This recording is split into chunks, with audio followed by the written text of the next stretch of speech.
पंचायत आज तक वाराणसी में एक बार फिर से आप सभी का स्वागत है। आपके साथ मैं हूं चित्रा त्रिपाठी। बनारस की शाम गहराती हुई चली जा रही है। अलग अलग हिस्सों में नावों की रफ्तार ये बताने के लिए काफी है कि बदलता हुआ काशी बहुत बड़ा संदेश लेकर देश के सामने है। लेकिन विरोधी दल इसी बदलते हुए काशी को लेकर प्रधानमंत्री नरेंद्र मोदी उनकी पार्टी पर निशाना साध रहे हैं। लेकिन चूंकि 2 महीने के बाद विधानसभा के चुनाव होने हैं, ऐसे में किस पार्टी में कितना है दम? बनारस में गंगा की लहरों पर क्रूज में सवार होकर यही सवाल हम उन 2 बड़े नेताओं से करने जा रहे हैं जिनका 40 सालों का राजनीति का लंबा इतिहास रहा है। हमारे साथ मौजूद हैं डुमरियागंज से लगातार 3 बार के सांसद, भारतीय जनता पार्टी के वरिष्ठ नेता जगदंबिका पाल जी, और साथ ही अंबिका चौधरी जी, समाजवादी पार्टी के वरिष्ठ नेता हैं। आप मुलायम सिंह यादव के बेहद करीबी रहे, बड़े बड़े पदों पर रहे। आप दोनों लोगों का बहुत स्वागत है। जगदंबिका जी, शुरुआत आपसे ही करते हुए, काशी के विकास मॉडल को देश के सामने रखा जा रहा है, विकास की बयार बहने की बात कही जा रही है। इन सारे दावों से वोट मिलेंगे बीजेपी को? आखिर किस दांव से वोट मिलते हैं? लोगों की उम्मीदें होती हैं सरकारों से, जिस सरकार को चुनती है उस सरकार से कुछ अपेक्षाएं होती है। ये काशी सबसे न्यारी थी, आज भव्य काशी, दिव्य काशी हो रही है। लेकिन कहते थे हमारी काशी सबसे न्यारी है क्योंकि इस काशी को किसी राजा ने नहीं बसाया है, इस काशी को भगवान शंकर ने स्वयं बसाया हो। और उस काशी की क्या स्थिति थी और आज काशी की क्या स्थिति? आपने कहा गंगा की लहरों पे क्रूज में सुहानी शाम हो रही है, कितनी खूबसूरत। दशा समेत घाट की तरफ अगर अपना कैमरा लेके आप जाएं तो आप खूबसूरती देख लेंगे। अभी गंगा आरती होने वाली है। और अगर आप कहीं काशी कॉरिडोर की तरफ बढ़िए तो आपको लगता है कि स्वर्ग की सारी जन्नत यहीं उतर आई है। तो मुझे लगता है कि इसका प्रभाव है। अगर आप काशी में किसी से भी पूछे कि काशी में क्या बदलाव आया, काशी में क्या हुआ है, तो लोग कहेंगे साहब काशी में ऐसा परिवर्तन आया है, काशी में जिस तरह के फ्लाईओवर बने, काशी में जिस तरह के विकास हो रहा है। 10 दिन में कभी कोई प्रधानमंत्री आता था? 10 दिन के अंदर 2 बार प्रधानमंत्री आ रहे हो और कोई चुनावी रैली करने नहीं आ रहे हैं। आज भी जिस तरह से गुजरात में दुग्ध डेयरी है, उस तरीके की आनंद डेयरी की तरह से यहाँ भी बनास डेयरी होने जा रही है। 1 लाख किसानों को लेकर समाजवादी पार्टी के मुखिया ने कहा है ये तो हमारे समय का था, लेकिन उस पर मैं आऊंगी। लेकिन आप कॉरिडोर भी चित्रा कहते हैं हमारे समय था। हाँ। 2018 में काशी कॉरिडोर का डेवलपमेंट बोर्ड बनाया योगी आदित्यनाथ जी ने, 19 में शिलान्यास कराया, 3 साल का वक्त था, 33 महीने में उद्घाटन हुआ। तो 17 के पहले कहां सा ख्वाब आया? 17 के पहले अगर आज जितनी चीजें हो रही हैं, हाँ। अगर उस सरकार में थे तो 18 में क्यों नहीं कहा, 19 में क्यों नहीं? चुनाव के समय ये क्यों समझ? अंबिका जी, कभी सोचा था आपने कि क्रूज में सवार होकर गहराती हुई शाम, ठंडी ठंडी हवाएं बह रही होंगी, इतना साफ सुथरा ये पूरा का पूरा हिस्सा? जगदंबिका जी कह रहे हैं मानो स्वर्ग ही उतर आया हो धरती पर बनारस में। तो ये तो मोदी जी और उनकी सरकार की वजह से ही संभव हुआ है। काशी तो अपनी सुबह के लिए सारी दुनिया में जाना जाता है, शाम तो अवध की थी, लेकिन काशी की ये शाम भी बहुत सुहानी है, इसमें कोई संदेह नहीं है। लेकिन आपकी बात का मैं को आगे बढ़ाने के पहले अगर एक दूसरी बात कहना चाहूं, मैं गंगा के किनारे पैदा हुआ और काशी में मैं पढ़ा, मालवीय जी के चरणों में, उनकी तपोभूमि पर मुझे अवसर हुआ। इन घाटों पर 8-10 साल ऐसा रहा है कि हर शाम लगभग मैं था तो यहाँ आता रहा हूं। मैंने घाट यहाँ के देखे हैं, गंगा को भी देखा है। आश्चर्य तब होता है जब गंगा का नाम लेकर भी झूठ बोला जाता है और गंगा की मझधार में आकर भी इससे भय नहीं लगता लोगों को, तो मुझे बड़ा आश्चर्य होता है। अब मैं आपसे अपनी दूसरी बात कहूंगा कि काशी के विकास का तात्पर्य सिर्फ अगर अभी पिछले महीने जो उद्घाटन हुआ है उसी को अगर मॉडल मान करके काशी का विकास कहा जाए, हाँ। तो ये संपूर्ण रूप से काशी का विकास नहीं है। काशी अकेले मात्र बाबा विश्वनाथ की संपूर्ण नगरी है। ये बाबा विश्वनाथ का धाम अकेले काशी नहीं है। काशी कबीर की भी काशी है, काशी रविदास की भी काशी है। और अगर इस समग्र रूप से इसको नहीं लिया जा सके, अगर वरुणा की दुर्दशा को बढ़ाने वाले लोग काशी के विकास की बात कहने के समय गौरवान्वित होते हैं तो मुझे थोड़ा आश्चर्य होता है। वरुणा को की दुर्दशा में ले जाने वाले लोग, 80 को नदी से नाला बना देने की शक्ल वाले लोग, दशा समेत के बगल में गिरती हुई गंदगी की अनदेखी करने वाले लोग, रैदास घाट पर, रविदास घाट पर जो गंदा नाला गिर रहा है उसकी अनदेखी करने वाले लोग, और इन सारी आज भी है। और जहां हम बैठे हैं, हाँ। मैं एक बात कहूंगा, हमारे सामने ये जो अंधाधुंध जिस तरीके से नाजायज बालू का खनन हो रहा है और गंगा की शक्ल बिगाड़ने का जो काम हो रहा है, इसके बाद भी अगर इसको काशी का विकास कहा जाता है गंगा तो मैं समझता हूं का काम क्या बीजेपी की ओर से किया जा रहा है? मैं समझता हूं कि एक नए सिरे से इस पर विमर्श होना चाहिए और तब ये बात पता चलेगी कि काशी का विकास दरअसल क्या है। ये ठीक बात है। बालू के खनन की बात कर रहे हैं। बाबा विश्वनाथ के धाम का जो सुंदरीकरण हुआ है, जो कॉरिडोर हुआ है, ये सारी दुनिया इसकी सराहना कर रही है, हम ही सराहना कहते हैं इसकी। श्रेय लेने आ गए ना लोग, सराहना के साथ श्रेय लेने भी आ गए। नहीं, इतना मात्र ये काशी का विकास शिलान्यास करें, लोकार्पित करें, लेकिन श्रेय समाजवादी पार्टी लेने आ जाती है। नहीं, वो कारण दूसरा है। आपने अभी अंबिका भाई को क्या कहा कि मुलायम सिंह जी के बेहद करीबी रहे। इसका मतलब आज भी नेता अखिलेश हैं, लेकिन आप इनको मुलायम सिंह का करीबी मानते हैं। तो अब उसके पीछे का इतिहास है ना, मैं आऊंगी उस सवाल पर। आप दोनों लोगों का इतिहास है, मैं उस सवाल पर आऊंगी। लेकिन आप ये सुन लीजिए, मैंने इससे आगे नहीं कुछ कहा, मैं केवल आप ये सुन लीजिए। उसके आगे तो पत्रकार ही पूछेंगे ना सर। अब आगे अंबिका भाई, देखिए अंबिका भाई काशी की गलियों में खेले हैं, बढ़े हैं, पले हैं, इसमें कोई दो राय नहीं। लेकिन अगर इसके बावजूद भी इनको काशी बदली हुई नहीं नजर आ रही है, काशी का विकास नहीं नजर आ रहा, अयोध्या का विकास नहीं नजर आ रहा, प्रयाग का नहीं नजर आ रहा, या Purvanchal express way, link express way, अभी शाहजहांपुर में गंगा एक्सप्रेस वे 26,200 करोड़ का। चुनाव 2 महीने बाद होने हैं तो तुरंत हर चीज का लोकार्पण, शिलान्यास, मतलब ताबड़तोड़ नहीं, 4.5 साल का रिपोर्ट कार्ड है। ये आखिर एक दिन में तो कोई चीज तैयार नहीं होती। आज लोकार्पण हो रहा है। अगर 25 नवंबर को सिद्धार्थनगर से 9 गवर्नमेंट मेडिकल कॉलेज बने तो 2 साल के लॉकडाउन में भी, अगर जहां 2012 में जब 2017 में योगी जी की सरकार बनी है तो 12 मेडिकल कॉलेज थे, और आज 2022 में हम जब जा रहे हैं तो 59 मेडिकल कॉलेज है। तो ये अंतर नहीं लग रहा। 12 मेडिकल कॉलेज, मैं तथ्य की बात कर रहा हूं, ये अंतर नहीं लग रहा। 30 साल से गोरखपुर जहां की आप हैं, वहां का फर्टिलाइजर कारखाना बंद था। 8,602 करोड़ 4 मंत्रालय, कोयले का, फर्टिलाइजर का, केमिकल का लगा के मोदी जी ने पैसा दिया। 1100 रुपया वहां के एम्स के 1100 करोड़ दिया। आज यूपी में 3 ऑल इंडिया मेडिकल इंस्टीट्यूट हो गए। रायबरेली आपके कार्यकाल में बंद पड़ा रहा। कुछ नहीं दिखाई, पूर्वांचल के बड़े नेता हैं, पूर्वांचल में इतना विकास का काम किया है बीजेपी की ओर से। जो दिखाई दे रहा है वो आपने दिखाया भी है कई बार, और जब आप इसको स्पष्टता पूछेंगे, दरअसल मैं इसका उल्लंघन नहीं करना चाहता, जब आप मुझको संबोधित करेंगे, मुझसे पूछेंगे तो मैं उत्तर दूंगा।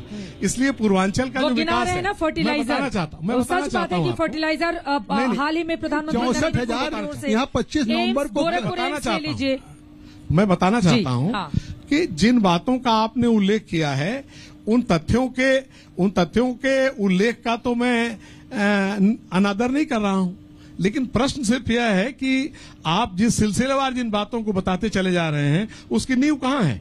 जैसे पूर्वांचल एक्सप्रेसवे है, पूर्वांचल एक्सप्रेसवे की 70% से ज्यादा भूमि का अधिग्रहण अखिलेश यादव जी की सरकार में हो चुका था। वो हमारी परियोजना थी, शुरू की। राजनीतिक कारणों से जो परिवर्तन हुआ और 2017 में सरकार बदल गई तो आगे आने वाली सरकार को पूरा करना था। लेकिन फिर याद दिलाना चाहूंगा कि उससे बड़ा एक्सप्रेसवे अगर 22 महीने में, लखनऊ से आगरा तक उससे अच्छा एक्सप्रेसवे अगर 22 महीने में बन सकता है, तो आपकी उपलब्धि क्या ये है कि बचे हुए काम को 4.5 साल में पूरा करके बताएं कि हमने बहुत बड़ा काम कर दिया। और आज भी जो पूर्वांचल एक्सप्रेसवे है, चूंकि आप पता नहीं शायद गए नहीं गए उससे, कभी शायद नहीं गुजरे होंगे, आइए स्वागत है आपका, लेकिन हम उसी से जाते हैं। वो बलिया जोड़ा जाना था, बलिया को उससे हटा दिया। और उसके अतिरिक्त जो पूर्वांचल एक्सप्रेसवे की आज की स्थिति है, कोई सुविधा नहीं उस पर। आधे अधूरे एक्सप्रेसवे का उद्घाटन सिर्फ चुनाव की मजबूरी में किया गया है, और 4.5 साल में जो कुछ बना है आप स्वयं जाकर के देख लीजिए। उसकी वीरों की धरती बलिया को ही आप लोग एक्सप्रेसवे से अलग कर दिए। और यही नहीं है, बलिया की धरती की बलिया को देखिए, ये बताइए, बलिया की धरती बलिया है, बलिया को अलग कर दिया तो ये पूछ रहे हैं, हम कैसे भूल सकते हैं।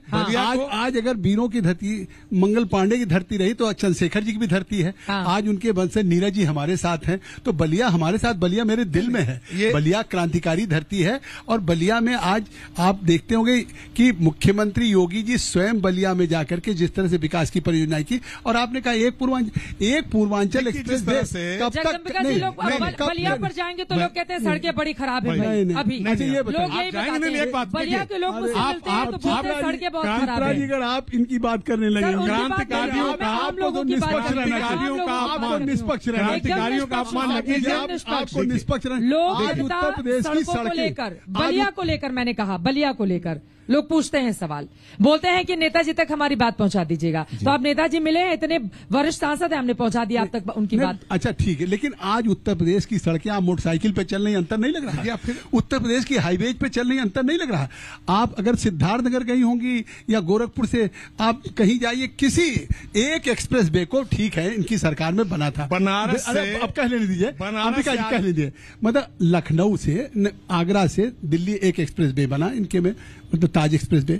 उसके बाद चाहे यमुना एक्सप्रेस वे के बाद आप देखिए पूर्वांचल एक्सप्रेस वे का कह रहे हैं हमारे जमाने में शुरुआत हुआ, 4000 करोड़ कम हुआ जब हमने दोबारा टेंडर किया। आप ही तो तथ्य की बात कर रहा हूं, उसके इतनी कमी आई। और उसके बाद एक एक्सप्रेस वे बन रहा, लिंक एक्सप्रेस वे बन रहा जो गोरखपुर से वाराणसी को जोड़ेगा, गंगा एक्सप्रेस वे बन रहा, नहीं डिफेंस कॉरिडोर एक्सप्रेस वे बन रहा जो झांसी से जोड़ेगा, मेरठ से प्रयाग को जोड़ेगा।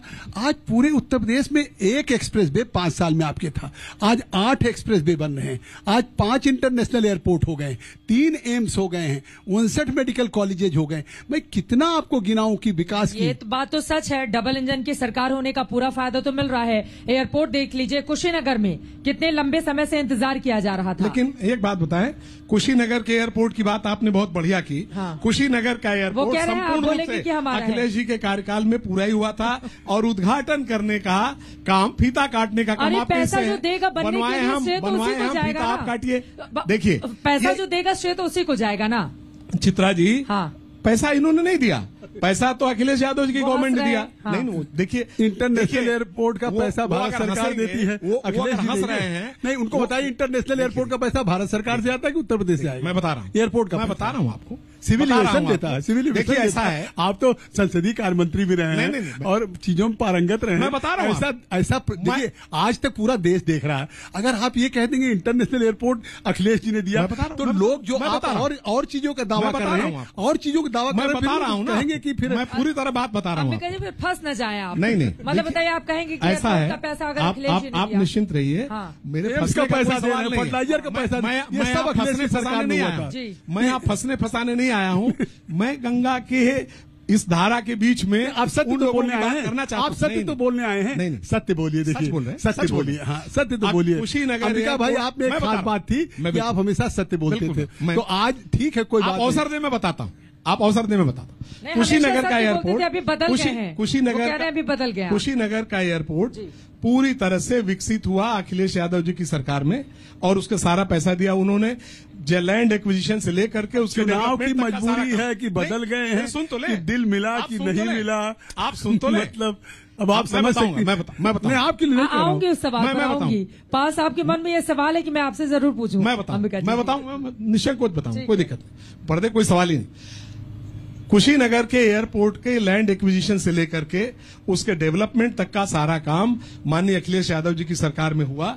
ये सच है कि इंटरनेशनल एयरपोर्ट बनाने का दर्जा देने का काम इस सरकार में हुआ है। तो मात्र इतने से, चूंकि हम छोटे थे तो एक किस्सा सुनते थे कि कोई राजकुमारी थी तो उसकी आंखें बंद थी, तो बड़ा उपचार हुआ, राजकुमार को कहा गया कि अब सिर्फ एक कांटा निकालना है, आंख खोलेगी तुम्हारा वरण कर लेगी।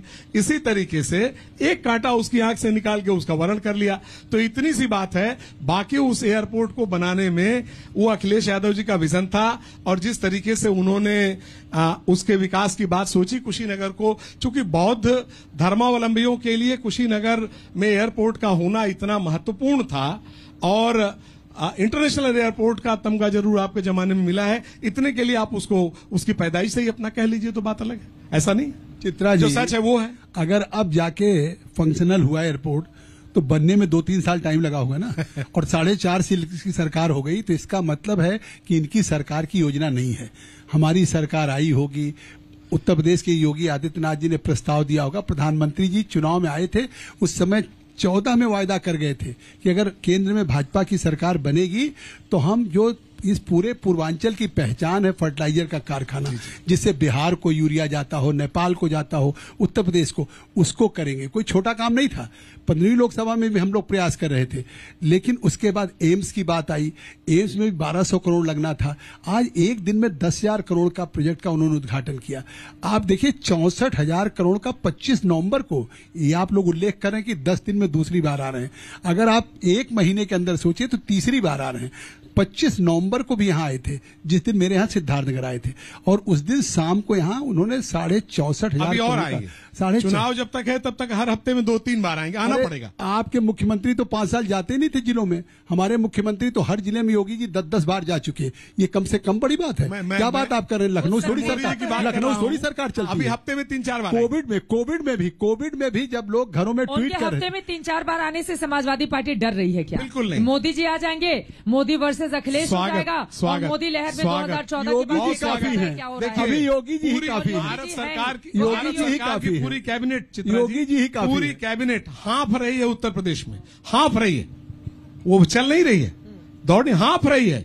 और जितने नेता इनके हैं, चाहे संगठन के हों चाहे सरकार के हों, वो उत्तर प्रदेश के कोने कोने में, भाई से पूछिए कि लखनऊ से, मुझे कह लेने दे मोदी इनके अपने बदल जाता है उत्तर प्रदेश सरकार, मेरी बात सुनिए, उत्तर प्रदेश सरकार के इतने बड़े मंत्रिमंडल के बावजूद, 300 से ज्यादा विधायकों के बावजूद, स्थिति यह है कि अपनी बात छुपाए छुप नहीं रही है, जो इनकी अपनी हालत है। और उस कारण पूरा केंद्रीय मंत्रिपरिषद और भारतीय जनता पार्टी के देश भर के नेता, अन्य प्रदेशों के मुख्यमंत्री, सारे लोग उत्तर प्रदेश में एक एक कोने में इसलिए घबराए हुए करने के लिए चले गए तो दिक्कत हो गई आपको? नहीं, अगर वो अयोध्या दर्शन करने के लिए काशी विश्वनाथ कॉरिडोर देखने आ गए, एक अखिलेश के मुकाबले के लिए, तो इतना बड़ा परिवार है, एक अखिलेश वो दावा करते हैं। मेरी बात सुन लीजिए, एक अखिलेश के मुकाबले के लिए अगर पूरी भारतीय जनता पार्टी हाँफ रही है तो आपको अंदाजा हो जाना चाहिए, प्रदेश की जनता को तो हो गया है। और जहां तक आपने विकास की बड़ी बात कही है,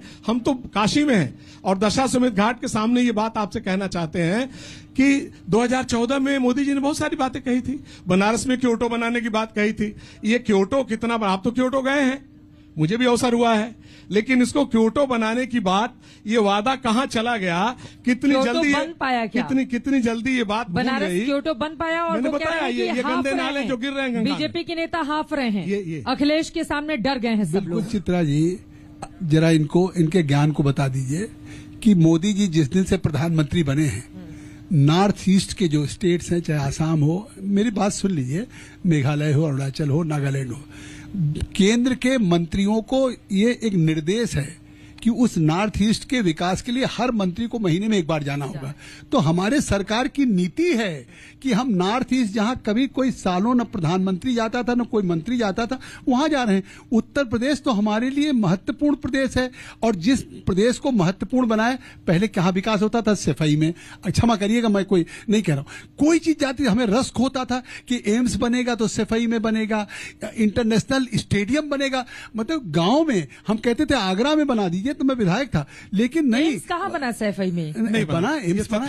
तथ्यगत भूल है, तथ्यगत भूल में बड़े भाई को सुधार। रायबरेली बना नहीं, अरे मेडिकल कॉलेज वहां बनाया, कन्नौज भी बनाया, तो आखिर नहीं, इसको कौन सी, आप एक मेडिकल कॉलेज, मतलब गोरखपुर का एम्स तो लेकिन उन्होंने ही बनाया है ना। तो अब नहीं, गोरखपुर हो, रायबरेली हो, रायबरेली के जमाने में नहीं बना, रोके रखा इन्होंने, रायबरेली रोके रखा जानबूझ। अरे अब देखिए, ये मैं बात जो करता हूं तथ्य से, ये भी इनको जानकारी है, ये भी संसदीय व्यक्ति हैं, और मैं भी कोई ऐसी बात नहीं कह रहा हूं।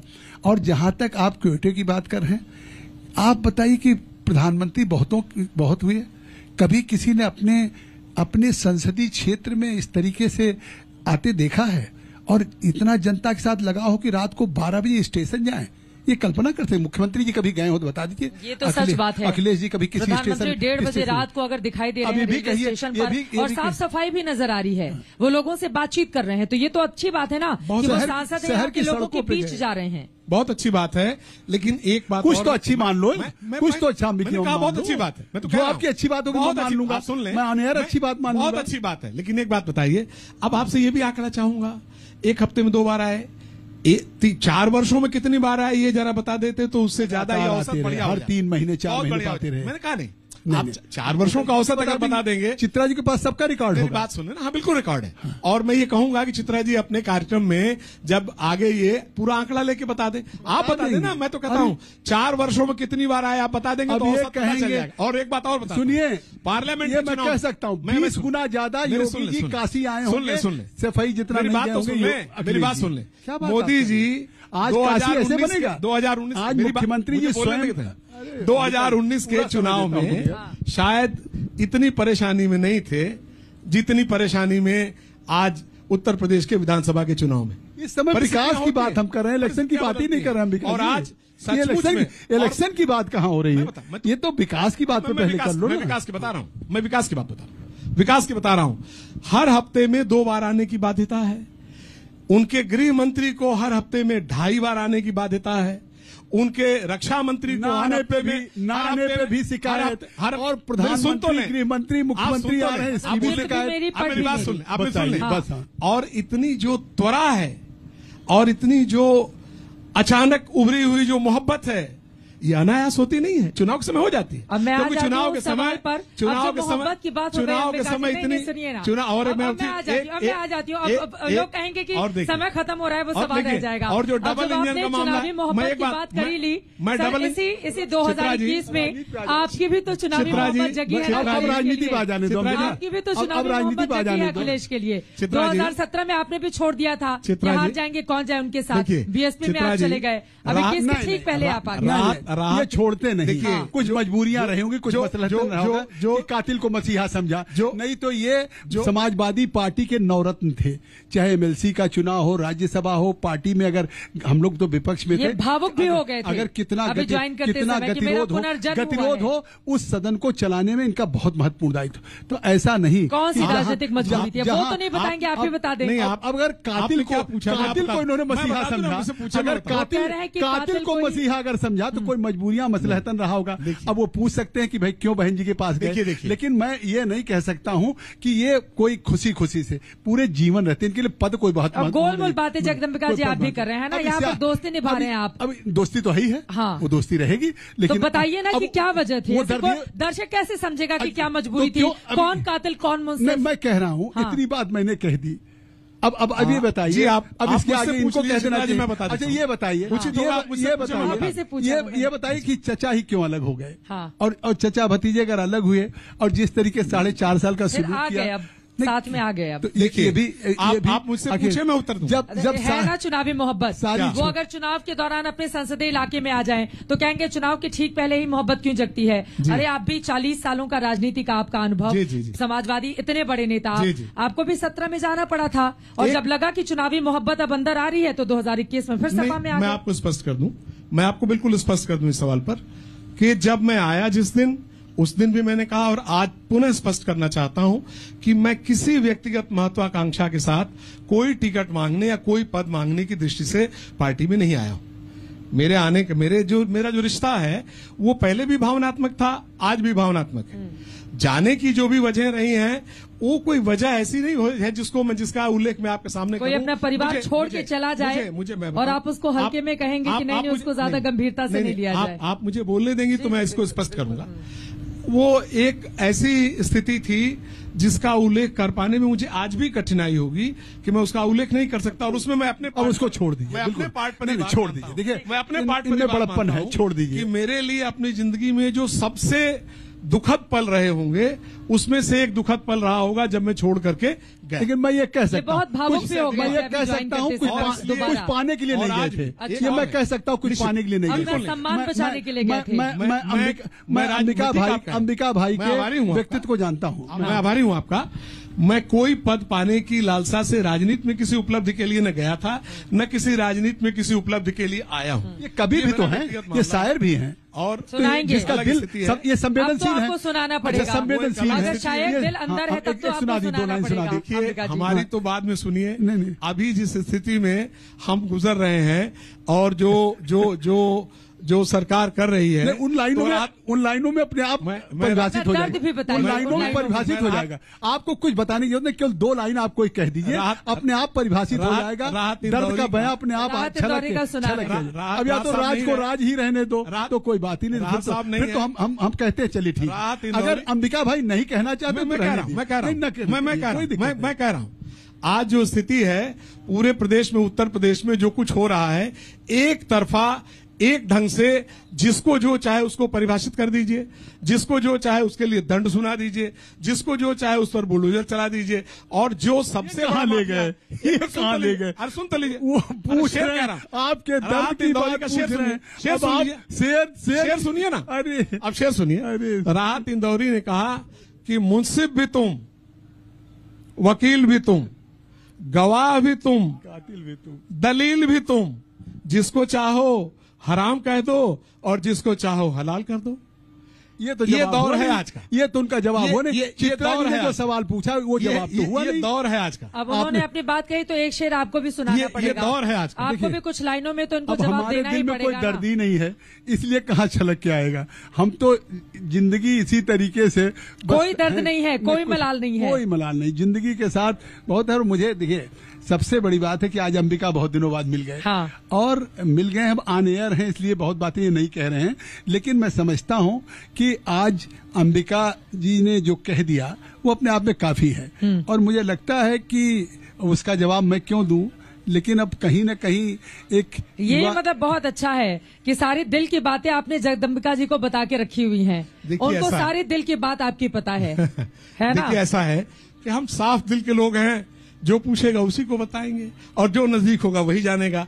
हम उन लोगों में से नहीं हैं। हाँ। जो ऐसे वादे करें, जो इतनी पेच रखें, जो कहें कुछ मुंह में राम बगल में छुरी, ये हमारे तो जब इतनी नजदीकी थी तो वो ये नहीं बोले कि इधर आ जाओ, हमारे जो दिल में है वो हमारी जुबान पर बोले कि इधर आ जाओ, जो हमारे दिल में है वो हमारी जुबान पर है। सवाल व्यक्तिगत रिश्ते, राजनीतिक रूप से हम लोग हमेशा अलग रहे, लेकिन इंसान अच्छे हैं। इनकी पार्टी का क्या होगा अब, जिस पार्टी को मजबूत करने के लिए पूरी ताकत ये लगा रहे हैं? बहुत देर हो गई जी, बहुत देर हो गई जी, हाँ। जी। मतलब बहुत देर हो गई मेहरबान आते आते। जो कह रहे हैं बहुत देर, मेरे आने की देर छोड़िए, लेकिन प्रदेश की जनता का फैसला अपनी जगह पर बड़े वक्त से है और 2022 का चुनाव होने दीजिए। अपने आप ये फैसला जाहिर है और ये फैसला सबके सामने आएगा। अखिलेश यादव अंबिका जी से सवाल नहीं कर रहा हूँ, आपके माध्यम से बनने जा रही, आपके माध्यम से अखिलेश जी से सवाल कर रहा हूँ कि 4.5 साल क्या करते रहे। अब 4.5 साल बाद जब चुनाव आ जाए तब शिवपाल जी की याद आएगी कि अब शिवपाल जी से फिर रिश्ता ठीक कर लें, या फिर अखिलेश जी को 4.5 साल बाद आए कि अब हमको रथ यात्रा निकालनी है। शिवपाल जी ने मुझसे बातचीत में यही तो कहा है कि अब अखिलेश ही हमारे नेता हैं, स्वीकार कर लिया उन्होंने। तो लोग का झगड़ा तो अब खत्म हो रहा है। अच्छा, उनका झगड़ा खत्म होने से बीजेपी को तो दिक्कत नहीं है कि पिछली बार झगड़े में तो शानदार हो गया था। सपा बसपा एक हो जाए चित्रा जी, सपा बसपा एक हो जाए और उसके बाद भी हमें 65 सीटें मिले, 2 युवा एक हो जाएं, राहुल गांधी अखिलेश, कितने एक्सपेरिमेंट करेंगे? कौन एक्सपेरिमेंट बचा है यूपी में? वो हिंदुत्ववादी ले आ रहे हैं बार बार, आप लोगों को बता रही है हिंदुत्ववादी में। हम कभी हिंदुत्ववादी नहीं, ये राहुल गांधी ला रहे हैं, ये राहुल गांधी ला रहे हैं। हम तो सुशासन की बात कर रहे हैं। हम देखिए आखिर रोज हम लोग क्या, प्रधानमंत्री क्यों आ रहे हैं? उद्घाटन में, विकास की योजनाओं में। आज 27 परियोजनाएं करेंगे, कल अगर अमित शाह जी प्रयाग में आएंगे तो वहां उद्घाटन करेंगे योजनाएं। तो हम तो विकास का हमारा एजेंडा है, हमारा सुशासन का एजेंडा है, सबका साथ सबका विकास का एजेंडा है, सबके विश्वास का एजेंडा है। और आज हमने गांवों में प्रधानमंत्री गरीब कल्याण योजना में आज हम 80 करोड़ लोगों को देश में मुफ्त खाद्यान्न दे रहे हैं। डबल इंजन की सरकार उत्तर प्रदेश की भी सरकार दे रही है, सबको आवास दे रहे हैं, सबको आवास दे रहे हैं, पेंशन देने का काम, समाजवादी पेंशन देने, प्रधानमंत्री किसान सम्मान निधि में 6 अब अंबिका सुन लो, अंबिका सुन लो, ये काम आएगा, योजना भी चुनाव तक है, अंबिका ये काम आएगा, ये काम आएगा। हाँ, ये योजना भी चुनाव तक है, मार्च तक है। नहीं, ये बात जब 19 में, आपको याद होगा 24 फरवरी को, 19 के पहले 24 फरवरी 19 में गोरखपुर में लॉन्च हुआ प्रधानमंत्री किसान सम्मान निधि, और एक दिन में 3 करोड़ डिजिटल ट्रांसफर हुआ, 2-2 हजार रुपया।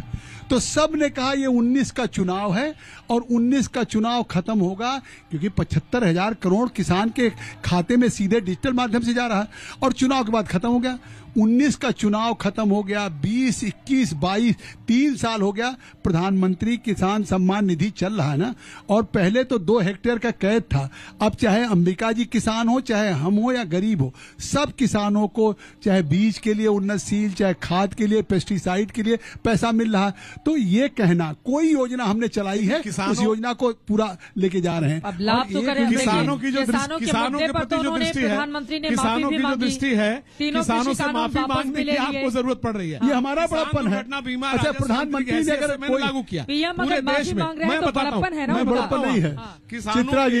हम अंबिका जी से माफी मांगे और अंबिका जी कहें उसके बावजूद हमको तोहमत और लानत भेजें। किसान दुर्घटना बीमा जैसी 6 घंटे पार्लियामेंट में बहस हुई, लोकसभा में 6 घंटे हम थे। जयंत चौधरी के साथ राकेश टिकैत हवन कर रहे हैं, बताइए, मुश्किल न कर दें आपके लिए। अरे क्या मुश्किल करेंगे राकेश, आप ये बताइए कि जब उन्होंने कहा कि तीनों किसान बिल, मतलब जब आंदोलन था और उसके बाद तीनों बिल वापस भी हो गए, उसके बाद भी राकेश ने कहा हमारा आंदोलन चलता रहेगा। तो देखिए वो आंदोलन किस तरह से था, पूरे देश में माफी मांगने से उन 700 किसानों की जो मृत्यु हुई वहाँ, वो खत्म नहीं हो जाएगी। अरे माफी मांगने से नहीं हो जाएगी। मेरा सुन लीजिए, मुझे कहने देंगे तो मैं कहूंगा राज्यों, आपने अपनी बात, किस राज्य में आंदोलन था, आप मुझे अपनी बात कहने दीजिए। दिल्ली का मैं बताता हूँ आपको, बॉर्डर, 700 किसानों की जो मृत्यु हुई, 700 किसान जो हम मरे, वही जो और आपने आज इतनी वो जीत, कह रहे हैं कि किसी की मौत नहीं हुई है किसान आंदोलन। देखिए ये कुछ भी, मैंने कहा ना आपसे सदन में, ये बात मैंने रात इंदौरी का शेर पढ़ा आपसे। ये राज्यों के आंकड़े हैं। राज्यों के आंकड़े, अंबिका पाल को कहेंगे, मैं क्षमा के साथ कह रहा हूँ कि आखिर फेडरल स्ट्रक्चर में जो राज्यों के आंकड़े होंगे, बात सुन लो डियर, कोई सवाल पूछेगा, चाहे सत्ता पक्ष या प्रतिपक्ष, गवर्नमेंट जवाबदेह होती है, अकाउंटेबल होती है।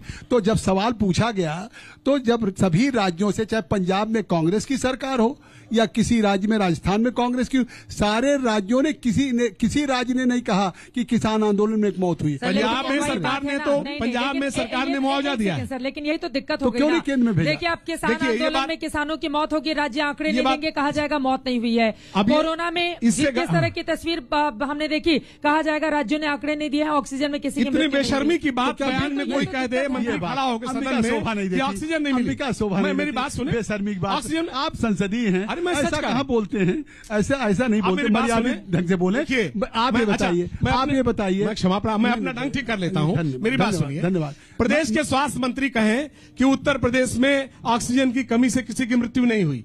आज तक जिस चैनल पर हम बैठे हैं, अगर उसकी रिपोर्ट में रोज दिखाया जाता रहा कि ऑक्सीजन की कमी से लोग तड़प के मर रहे हैं और ऑक्सीजन की सिलेंडर के लिए लोग लाइन लगाए हुए हैं, लाइन लगाने में लोगों की हालत है, और सरकार जवाब देती कि कोई मरा ही नहीं, और आप किसानों के बारे में इस तरीके की बात अगर कर सकते हैं, तो इसीलिए मैंने शुरू में कहा था कि गंगा की लहरों पर मध्य धारा में भी बैठ करके अगर झूठ बोला जा सकता है, तो ये बात कुछ लोग कह जा सकते हैं। जब संघर्ष कर रहा था तो विपक्ष की भी जिम्मेदारी है ना।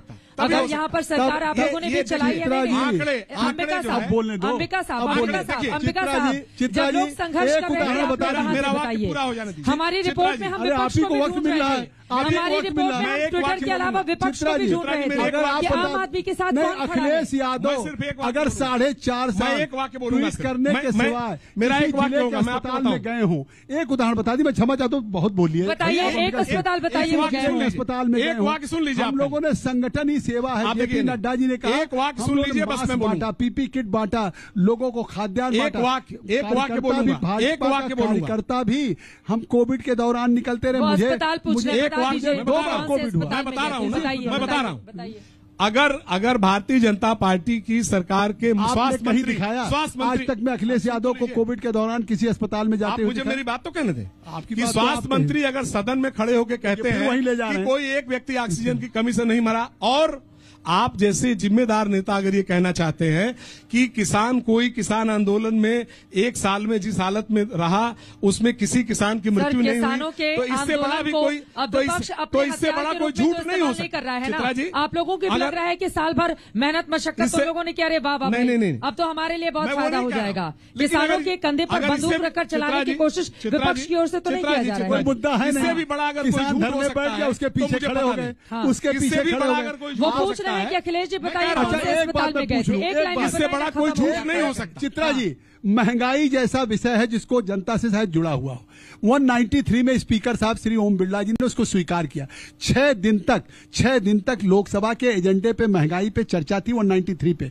उसके बावजूद सदन नहीं चलने दिया, चाहे समाजवादी पार्टी के सांसद थे, चाहे कांग्रेस पार्टी के, चाहे तृणमूल कांग्रेस के थे। आप ये कौन सी बात हुई? आप पार्लियामेंट्री वैल्यूज में, आप डेमोक्रेसी पार्लियामेंट्री सिस्टम में विश्वास रखते हैं। आप डिबेट डिस्कशन में विश्वास रखते हैं। खाली सदन को व्यवधान होगा। वेंकैया नायडू जी ने क्या कहा कि सदन कहाँ जा रहा है? वक्त में इतनी बड़ी इजाजत देना है। माफी के साथ आप दोनों लोगों का धन्यवाद मैं यहाँ पर करना चाहूंगी। यकीनन मुद्दे बहुत सारे हैं और चुनाव स्तर पर हैं, तो लिहाजा एक दूसरे के मुद्दे गिनाने की कोशिश राजनीतिक दलों की ओर से की जाएगी। लेकिन आप दोनों का बहुत शुक्रिया। यकीनन 40 सालों का दोनों का अनुभव है, अपनी अपनी पार्टी के काम आएगा। लेकिन किस पार्टी की जीत होती है, किसकी हार होती है, इस पर लगातार आज तक की नजर बनी रहेगी।